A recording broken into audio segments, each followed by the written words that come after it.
Hello ladies and gentlemen, you're watching Michael the Comic Nerd. Now today I bring with me a bad movie. This alone should be of no surprise, but what if I were to tell you this is a special kind of bad? A legendary kind. A badness so bad that it destroys even the fun badness of its era. I am referring to, of course, 80s bad. The 80s. They were the golden age for overly macho guys, weren't they? The problem is, there are just so damn many of them that they eventually just became a parody of themselves. And that is no clearer than with today's movie, Dead Heat. Haven't heard of it? Well, I'm not surprised. Dead Heat was a buddy cop horror comedy with the twist that one of the cops was actually a zombie. No, I'm not kidding.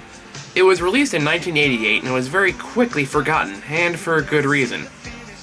And because the badness of this movie practically explains itself, I'm not going to waste any more time. So here is Dead Heat.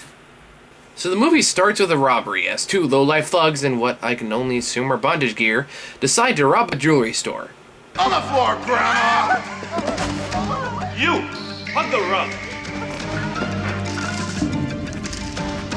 Ah, you cheap old bitch! Quit dicking around, Smitty! Come on! You know, you might have more success if you actually try hitting the glass. Right now you look like a toddler trying to hit a circle piece into a square hole. That sounds a lot of sexual innuendo when I say it out loud. We are now introduced to our two main heroes. This is Detective Doug Bigelow, played by Joe Piscopo, who I swear looks like Donkey Kong if he got reincarnated as a human, and speaks entirely in one-liners. From now on, I'm a vegetarian. Brings out your eyes. You have the right to remain disgusting. You sure that's necessary? You can't be too careful. Sorry to interrupt your erection, pal, but we'd like to speak with the management of this facility. We have something on the monitor, Captain. For your sanity and mine, we'll ignore a majority of these. And this is Detective Roger Mortis, played by Treat Williams, who is so bland that there's really nothing even remotely interesting to say about him. He's just kind of there. He's also the main character, it's kind of a problem. 5 Adam 38. Dispatcher. 5 Adam 38, please respond. 5 Adam 38, what? 211 in progress in Melrose Place. Proceed immediately. You didn't say may I? Right, kick-ass dirty Harry! Hate to lose him this time. Roger, but you can't get him if you're dead, man. Oh, I think we just got some foreshadowing. Oh, you rascally little devils with your dumb as hell buddy cop routine.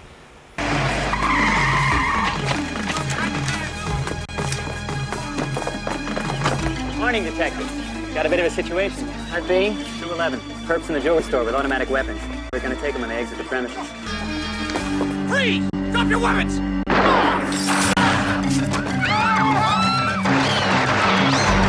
Oh, I should react to this. Ow! But it seems no matter how many times they get shot, they just won't die. Hey man, I shot you. No, you didn't. Yeah, I can see the bullet wound. Nuh-uh. Yeah, it's right there. Why aren't these guys dead? We've hit them about 50 times each. Just a flesh wound. They're just flesh wounds. God damn it, movie, don't ruin my jokes for me.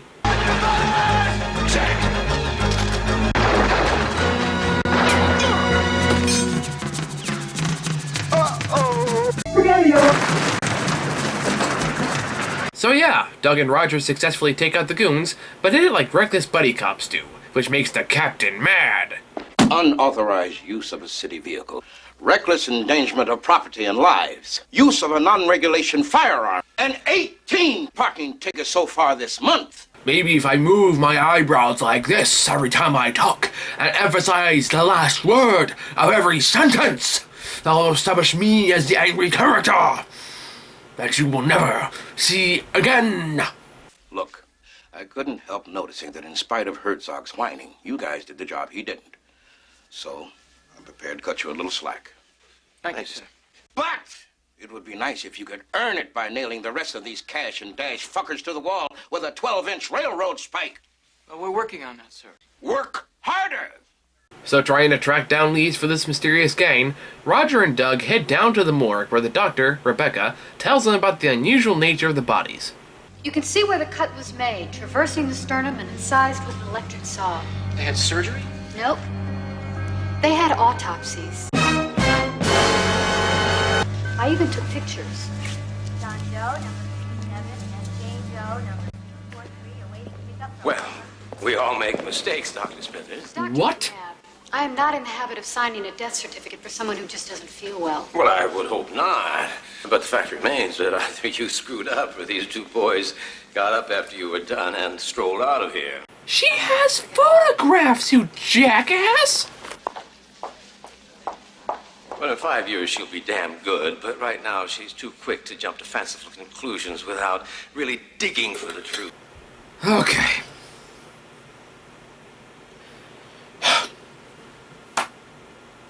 So you're prepared to tell me that the supposed men that you're saying were never dead were cut open with a bone saw, had their organs taken out and played with, were sewn back together, just got up and walked away. That's what you're telling me. That's where you're going with. You think nothing fishy is going on. Really? Okay, please tell me either the villain or you die first. I'd be happy with either one, but quite frankly, I prefer the latter. But it turns out someone actually does have a brain, as Roger goes back to talk to Rebecca about the undead dead people.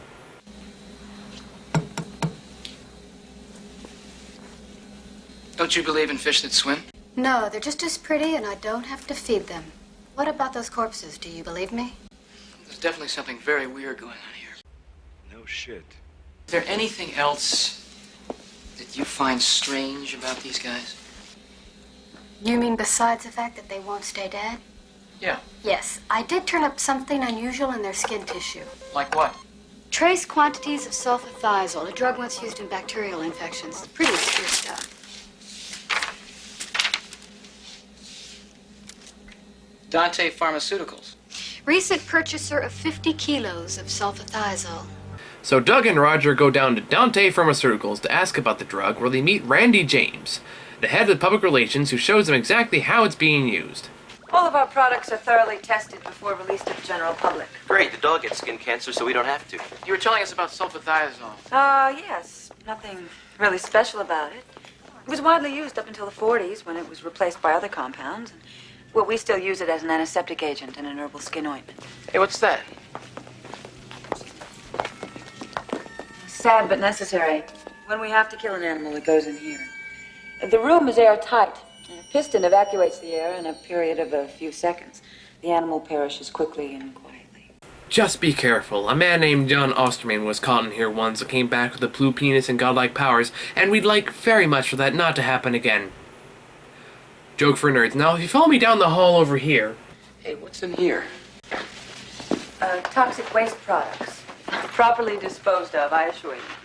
There's nothing weird or suspicious behind this door. Just take my word for it. I know you might be tempted to look, but don't. Just chemicals. Nasty ones. Gonna kill you. Stay away. So Doug, for obvious reasons, decides to break into the room where it holds... Darth Vader's meditation chamber.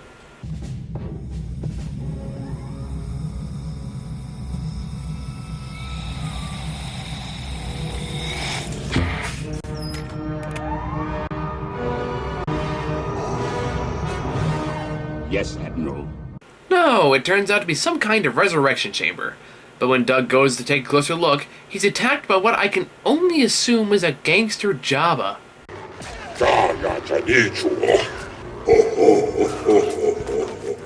Solo fortuna che Jaya.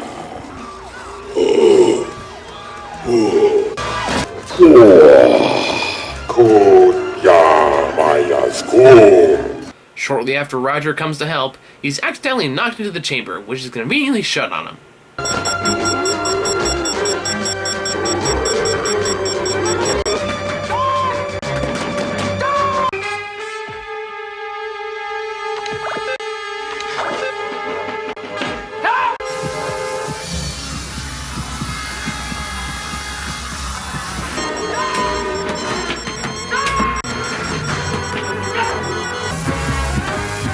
I feel fear for the last time.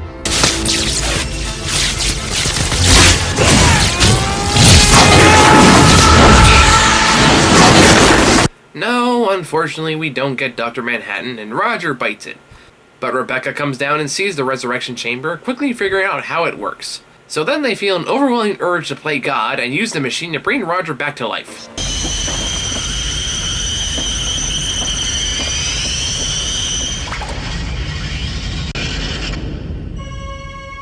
Hi, guys. Oh, you have no idea how long I've waited to do this. It's alive! It's alive! It's alive! What's the last thing you remember? I got locked in that room, and I guess I must have blacked out. It was like I was rushing toward this weird light or something. And then I looked down and I saw myself. But when I reached out to touch it, it was like I got hit with 10,000 volts. Maybe that was God telling you to get out of the movie while you still had a chance. Oh my God. What is it? I'm not getting a heartbeat. No pulse, no heartbeat, no life? I don't really see the problem. Now he's just like everyone else in the movie. Thank you. Oh, don't be ridiculous. Can I borrow those, please?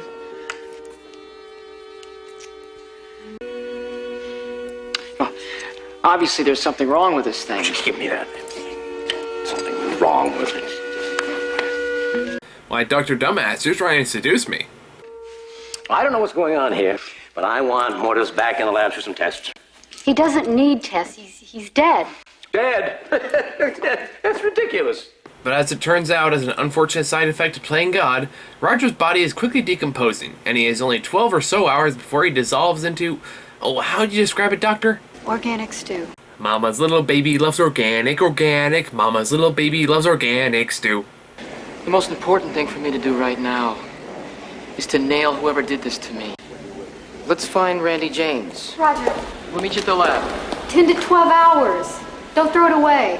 She says, remarkably nonchalantly, ignoring the enormous scientific implication of reviving dead brain tissue. So while Doug seems to be taking the whole zombie partner thing remarkably well, they stop off at a drugstore before going after Randy James because apparently Roger doesn't like his undead lip color.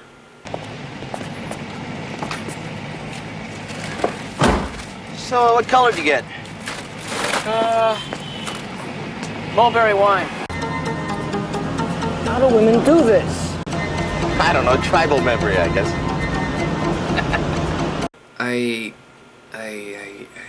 I honestly don't have any joke for this. You guys got anything? Hold on one sec. Okay, so we have a few options here. This first one says, this is how zombies show that they're ready to mate. The better to eat you with, my dear. This one just says insert Futurama reference. You know what? Just pick your favorite. So Doug and Roger find Randy just as he's trying to get away and demand some damn answers, but find that she's unwilling to cooperate. Luckily, though, they find a tape that might hold what they're looking for. Oh, so what's this gonna be? Like a stupid sex joke or like evil villain banter or... Princess. Vincent Price? What the fuck are you doing here? This may be the last time that I ever talk to you. And I want you to know certain things that I was unable to say until now. Edward Scissorhand is locked in a castle at... So Roger and Doug are ambushed by what I can only assume are two zombified rejects from another buddy cop movie, and they hide out in the pool area. Let's go! Up back to the patio! Well, which way did it go, George? Which way did it go?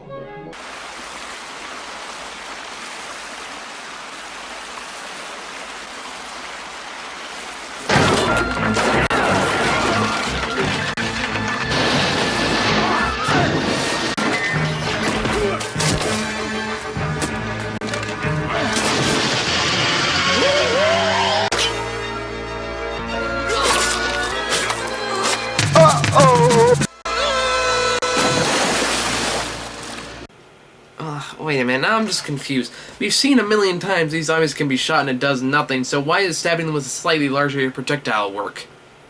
I mean, why does that have to be so complicated? What happened to simply shoot him in the head? That was so simple. Why, what are the rules here? What am I watching? So after that kind of pointless action scene, we learn that Vincent Price is actually Randy James's father. Wait a minute. Randy James. Randy James. Oh, I get it. It's a sex joke. Or am I reading too much into it? Maybe I'm a pervert. That's Arthur Loudermilk. Didn't he just die? 2 weeks ago. Dante Pharmaceuticals was my father's private think tank. Well, last week I did deliver some sulfadiazole to a guy named Thule in Chinatown. So they go down to a local butchery where they go to see Mr. Thule. Ah, Miss James. Always a pleasure. Oh, wow. This has got to be offensive to somebody. What did Dante send you? Nothing of any importance. Maybe more important than you think. Life and death are both expressions of the same eternal spirit. Let me illustrate. Now, I want to stop here for a second, because the movie's about to ask a very thought-provoking question that may just challenge every way we see movies today. How high can you truly jump the shark? Observe and be amazed.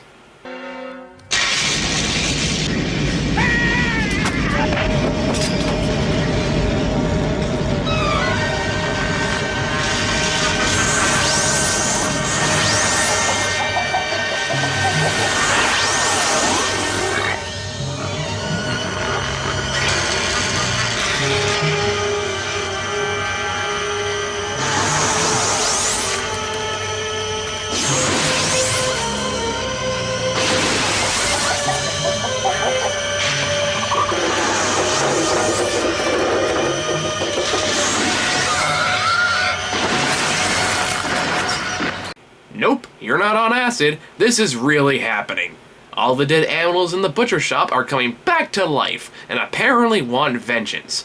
Dead chickens, dead pigs, whatever the fuck that is. But if you thought they couldn't push this any further...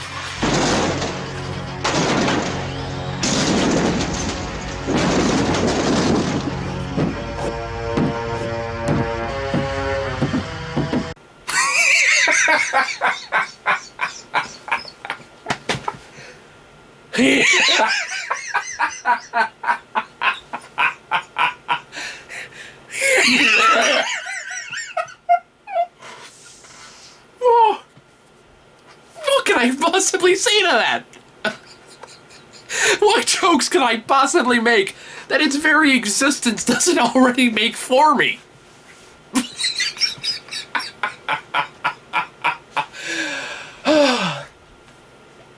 Okay, keep going. I can do this. I mean, look at that. Just look at that. That is the dumbest, most awesome thing ever put to film. I am cow, hear me moo. I weigh twice as much as you, and I look good on the barbecue. So after they defeat the evil zombie butcher fortress of doom, they find that the offensive stereotypes have been conducting experiments on the dead, complete with a list of initials on the date of their death, including Vincent Price. If you still haven't figured out who the mastermind is, let me give you a hint. They spent over half the budget just to get him in the movie. Don't fact check that. So they go back to the coroner's office to check up on Roger's dead, dying state thing. I don't know, zombification just doesn't seem like the right word. 87.2 degrees Fahrenheit. Since you died, you've been steadily cooling off. Yes. It would move me to tears if I still had tears to shed. So what's the verdict? How long have I got not to live? Well, decomposition is progressing more rapidly than I'd hoped. It's even starting to show in your face. I'd say maybe 3 or 4 hours. What the hell am I doing here? Roger, I think I can buy you a chance. I found something in Dante's files about a special process they've been testing to extend the resurrection period beyond 12 hours. Can you guarantee that? No. Then I can't take that chance. What chance? We've already established you're going to turn into... what was that Oster Company term, Doctor? Organic stew. I mean, what do you really have to lose? That you won't catch the bad guy? Fuck him. Captain One-Liners can probably take care of them. Hell, they'll probably go to him just to shut him up. You go ahead, man. I'll catch up with you later at Randy's. Okay. Hey, nice wheels. A little early for your post-mortem, aren't you, detective? Just stop by to reserve a body bag. Oh, that's very good. Oh, that's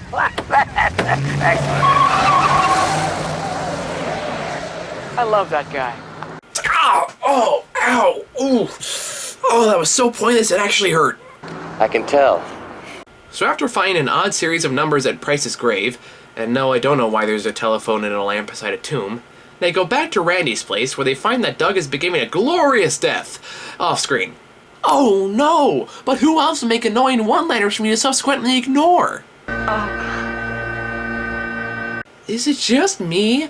Or does his dead face look like the clown from It? Excuse me, sir. Do you have Prince Albert in a can? You do? Well, you better let the poor guy out. So after grieving for all of 5 seconds, Roger finds Randy in the shower, where it is not only revealed that Randy is not actually Price's daughter, but is also a resurrected corpse too. Only they said I'd have a normal lifespan as long as I helped them. Helped who? They lied to me.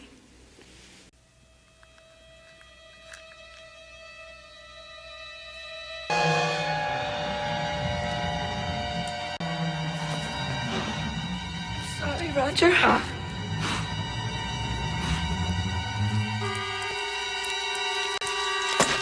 What the fuck? Why? Are we not going to talk about what's triggering this? Why this is happening so fast? No? Nothing? Okay then. I'm sorry, Roger. Please forgive me. Quickly, go outside and bury it now while you still have the chance before it starts getting up and dancing. For the love of Bruce, do it now! So after again grieving for all of 5 seconds, he quickly figures out that the numbers he found in the grave really correlate to letters on a telephone, which leads him to the mastermind of this horrible conspiracy.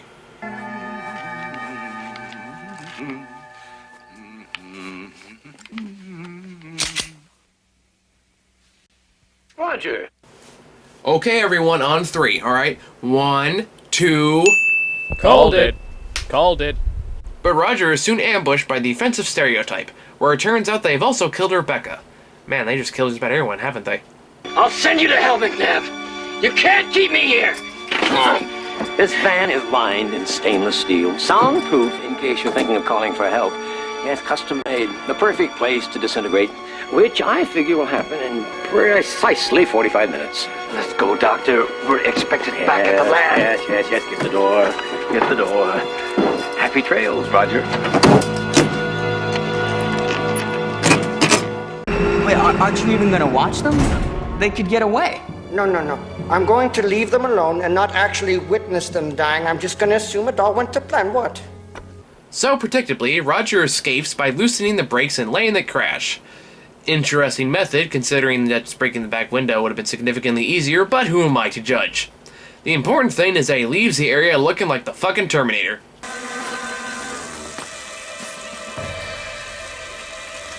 Take it easy, mister. You're not well. Finally, I look as pretty as I feel. So we go back to Dr. Dumbass, who reveals Vincent Price is really alive, and he's behind the whole thing. Who could have possibly guessed that? And God bless the man, he's the only one trying to have fun here. Gertrude Bellman, are you prepared to become a memorial plaque on the cornerstone of a library building? We all die, Arthur. Rest assured, Gertrude, that you can afford not to. Isn't it frustrating? All of that money, all of that raw power just within your grasp. And then it's all gone. Poof. Suddenly, you're 6 foot under. And a mob of money-grubbing nobodies are devouring all that is yours. Poor people are supposed to die, but the same rule doesn't apply to us. We're rich. God wants us to live forever. And even if he doesn't, we can always buy him off. It'll cost all of you half of your fortune. But you have forever to make it back. So you heard right, folks. What's the point behind all this? Money. That's actually kind of disappointing. I was hoping more of a raise a zombie armor to take over the world type deal, but in a movie like this, the odds of one or the other is kind of 50-50, so I guess I shouldn't be that surprised. So while Vincent Price demonstrates the machine, Roger continues to shoot his way through the building Schwarzenegger style until he reaches the room.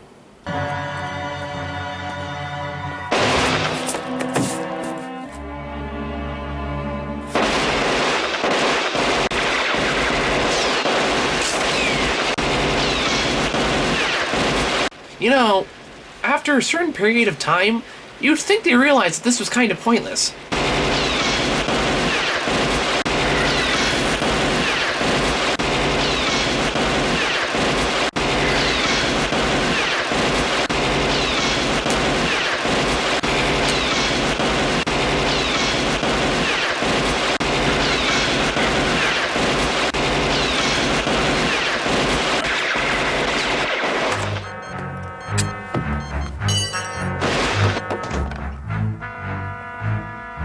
So Roger breaks into the room and goes straight for Dr. Dumbass, but it turns out he brought back Doug and sets him against Roger. Doug, you're alive. He can't understand a word you said, Roger. He's been brain dead too long, which means that he's mindless and totally obedient. Okay, so I'm confused. How is he different? Hey, Doug, do you realize that we both have the same death day? Doug, you know what we could do? We could throw a death day party. We could invite all our friends. Get really ripped. Get on with it. Yes, get on with it! Doug, remember the lipstick? Mulberry wine? Brings out my eyes? Get on with it! But it turns out that constant rambling brings Doug back to his senses, and they both turn against Dr. Dumbass.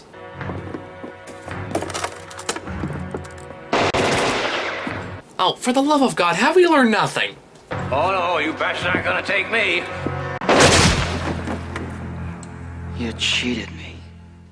God damn you, McNabb, you cheated me! Not satisfied with this outcome, Doug and Roger decide to bring him back just so they can kill him again. All while Vincent Price watches because he stuck around for some reason. You wanna see what happens when you resurrect somebody twice?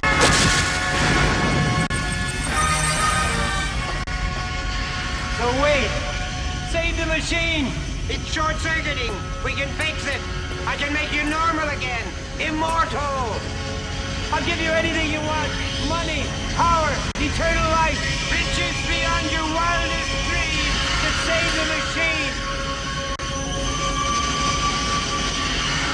Goodbye, so soon, and isn't this a crime? We know by now the time knows how to fly. You know, Doug, this could be the end of a beautiful friendship. So with that horrible desecration of the far superior Casablanca, this movie finally ends. Oh, thank God. So yeah, do I really need to tell you this is a bad movie? Just look at it. I mean, this is one of those movies that the makers just had to know was bad. Like they intentionally saw that they were making something terrible and just chose not to care. With a silly plotline, bland or annoying characters, and pretty absurd action sequences and minions, there's really not much here worth checking out. That being said, this is pretty much the definition of an 80s B movie, so as a result, there's a surprising amount to laugh at. But I can almost guarantee that almost none of it is from what the makers of this movie wanted you to laugh at. So yeah, it's pretty god-awful, but if you're looking for a bad movie to laugh at with some friends, then you really can't go wrong here. And trust me when I say, you can do a lot worse. Now, that may not have been the ending you were expecting, but even my name Prattley must eventually come to a conclusion. Now, ordinarily, I would leave you with a tease of my next video, but as I'm sure you can plainly see, I have another engagement with a friend, so I will simply leave it for you to figure out. See you bitches later.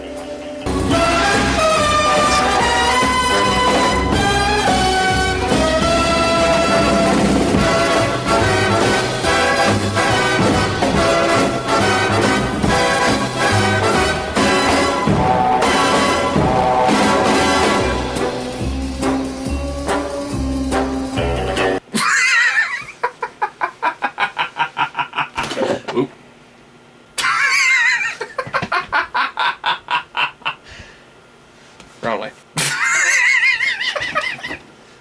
just keep knocking shit over, don't I?